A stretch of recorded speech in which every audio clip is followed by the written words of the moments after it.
What's going on, ladies and gentlemen? Welcome back to The Fringe. If you were here on the channel for a previous video, we were talking about Mark Carney and how essentially the over 65 age demographic was keeping him in his job, how they're not facing the hardships of the younger generation in terms of housing costs, employment issues, the cost of living due to maybe investments, increase in equity in their homes, etc. I've said that if those are the people keeping Mark Carney in his job, if they're not getting outraged at what's happening, is it going to lead to better solutions in this country? Unfortunately, I'm here today to tell you, no, it's not. In fact, it's only going to get worse, because if these controlling interests are the ones keeping those who are messing around in politics in power, well, Canada really is in for a wild ride. I want to bring you guys over to a good old doughboy Doug Ford, who's bragging about Ontario being the fastest growing region in North America, bar none. I could quote him on that line, but we're just going to hear what he has to say. And we're going to ask you guys if this sounds like something good to be talking about. Ontario is the fastest growing region in North America, bar none. Last year, we brought in over 800,000 people. So we're bringing more people than both Texas and Florida combined. Ontario. We're bringing in more people than both Texas and Florida combined. 800,000 to be precise. How's that working out for unemployment? Well, according to 8 regions like Toronto, unemployment is up to 7%. One of the bigger topic issues that we should be discussing, while bragging about bringing 800,000 people here, is your crime rates. Sorry, it's a little cut off here. The numbers don't lie. Crime rate is up significantly in Toronto and across Canada, according to this article. It's no secret that politicians often cherry pick statistics instead of telling the full story, and the full story doesn't look great for them. For example, amid concerns of rising auto theft and crime, the federal Liberals recently highlighted the auto theft is down 17% versus last year, but the statement deserves scrutiny. Keep in mind that this article came out October of 2024, so about 9 months ago.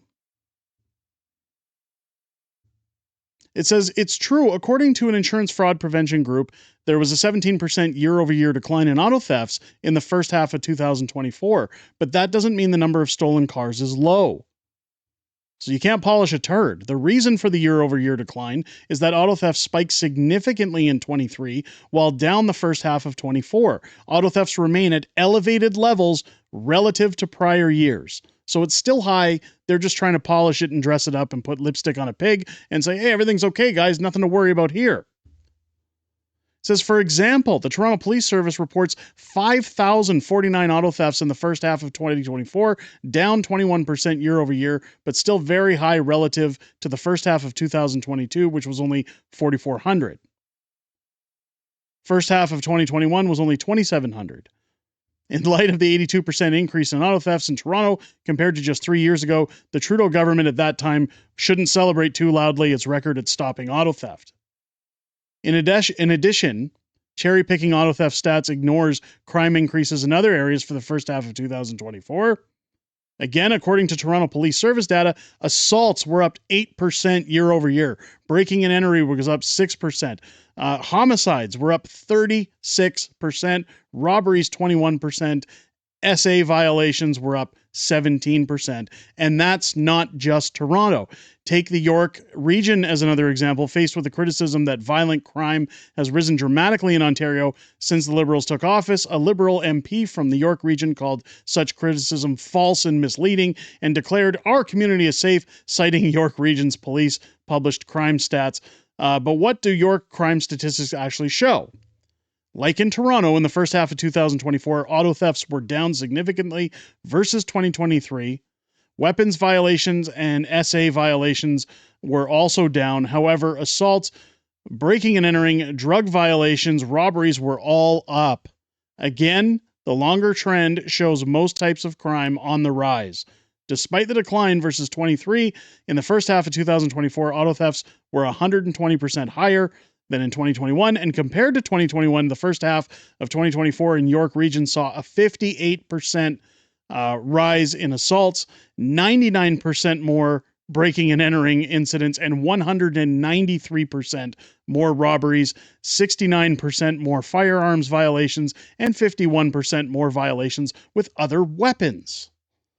So while Doug Ford's bragging that, hey, we've left the borders open and we're just bringing in 800,000 people, unemployment's going up, our crime is going up, oh, we're just doing a wonderful job for Canada. Now, I'm not just going to dump on Ontario here, because this is happening all across the country. This is why people are saying they've had enough. This is why people are saying they want to get out. I know people get fed up with me talking about that in Alberta. I live in Alberta. I'm living it here. People are fed up. If you live in Manitoba, if you live in British Columbia, if you live in Newfoundland, if you live in parts of Quebec where you've had enough of what's going on, you should be in the same boat too, saying, how do I get out of this nightmare? How do I get out of this reality in which no one can get ahead, no one can survive? This isn't a matter of touting that, you know, Alberta's the best. I mean, don't get me wrong. I live here. Nothing's perfect, but old Fringe lives in Alberta, which makes it pretty great. Other provinces are showing they're not going to do much either. As Mark Carney was touting, he was going to open up trade barriers. He was going to enrich Canada's trade so that we could be prosperous. We wouldn't have to be dependent on the United States. You guys remember less than 2 weeks ago when Danielle Smith had promoted that they were going to build a pipeline from Alberta, Saskatchewan through to Ontario, that it was going to open up some trade barriers, that it was going to open up Alberta's economy a little bit, that it was showing that there were still ways to work within Canada without having to talk about independence. Well, Wob Canoe from Manitoba came in and said, nah, you haven't consulted with First Nations. I'm shutting it down. No pipelines going through Manitoba. Well, now you've got idiots like David Eby making deals with Manitoba. And do you think it's for liquid natural gas? Do you think that it's for oil and gas? Do you think that it's for any other resource other than what you all know it is? Let's take a look. Hey, man. Hey, Dave. Let's free some trade. Yeah, let's knock down some barriers. Well, this will be good for jobs, good for the Canadian economy. What's this piece about Whistler becoming a part of Manitoba? No, that's, some creative approaches here. It's important for us in our leadership to make sure our people are looked after and we're growing the economy. And knocking down internal trade barriers so our goods can flow back and forth while making sure there's a process to ensure workers are protected. Really important for us in British Columbia, and I'm really honored that Premier Canoe was willing to First off, Wob Canoe, as a born and raised Winnipeg man, stop sullying the Jets. Get that jersey out of your hands. Secondly, they're about to get to the point of what this deal is that they're talking about, and it's shameful. enter into this agreement with us. BC and Manitoba taking the lead. Here we are. This is a Oh, wow. York jersey. Now, he's Canadian. He's not part of the deal. Okay, I was going to say. I know you're a CFL fan, and Definitely am. and try on the Lions for size, man. Hey, man. Hey, Dave. You know what Wob Canoe is a fan of? Probably a lot of these statistics that you see in Toronto, as he was allegedly accused of multiple assaults. But here you got Mark Nixon talking about what the trade deal actually is. BC and Manitoba just signed an economic trade partnership not to build pipelines, LNG, or unlock Canada's energy corridors. Nope. The two NDP provinces are teaming up to build wind farms, export virtue signals, and pat each other on the back while the real economy rots. So no pipelines across the country, no development. The trade barriers for wind farms. Does anybody know the actual effect of wind farms in this country? Does anybody really know the cost of removing those wind farms? The devastation that it takes on the property that those wind farms sit on? I've seen wind farms out in Alberta. I know somebody who handles one of those wind farms, or at least handles the cleanup of those wind farms. When those turbines become unusable, and keep in mind, there is a very limited lifespan to those wind turbines. It actually destroys the land that those wind turbines are on. They are not renewable. You can't just pick it up and move it and people can use the land for something else. The land is literally destroyed.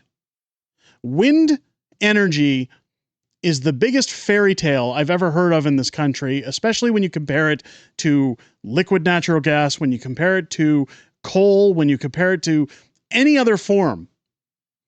Even hydroelectricity is far better off than wind. I have to be careful what I say on this platform because YouTube will strike my video with misinformation.